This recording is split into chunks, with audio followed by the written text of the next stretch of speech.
Yo, what's up mga kaidol? Good morning. Ang oras natin ay alas 7:20 ng umaga. Tinanghali na tayo ngayon kasi tanghali na nagising. So ngayon nag-prepare ako ng ano kasi di-display ako ng paninda. Kaya dito muna ako magbablog. Mag-prepare ako ng paninda kasi nandiyan na ang karning manok at baboy. Iyan i-prepare ko na yung mga gulay. Kasi buwas bawang. So ngayon, manok na naman ating i-prepare at saka karne, baboy. Okay. Right.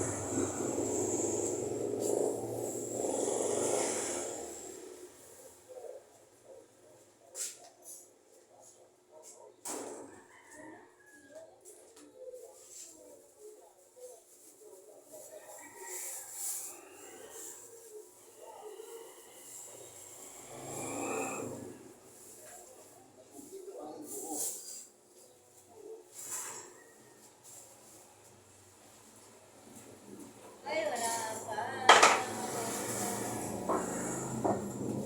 Bukas pa lang.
So, mga ka-idol, tapos na tayo mag-display.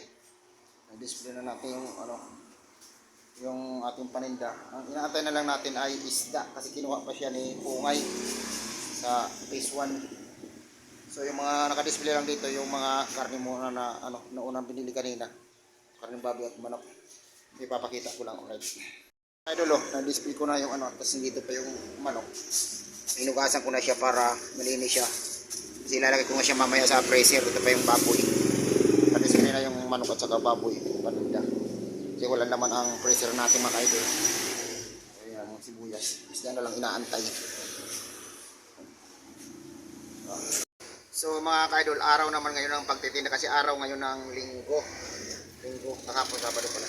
Kaya ako muna magbabantay ng tindahan kasi kahapon si Michelle. Balikan ko muna siya kasi siya mag-apply na rin. Araw ng linggo. Kaya ako muna ang magbabantay ng tindahan niya. So hanggang tanghali siguro. Kasi ayaw ko lang mamaya kung pupunta siya. Kaya habang wala siya, ako muna magbabantay. Kasi nasa pa siya, nasa bahay pa mga ka-idol. So, inaantay ko na lang yung isda. Bago sa tilapia kasi kinuha pa ni Pungay sa sa phase 1 o sa bahay niya ata. Kaya ako muna magbabantay. Wala pa siya.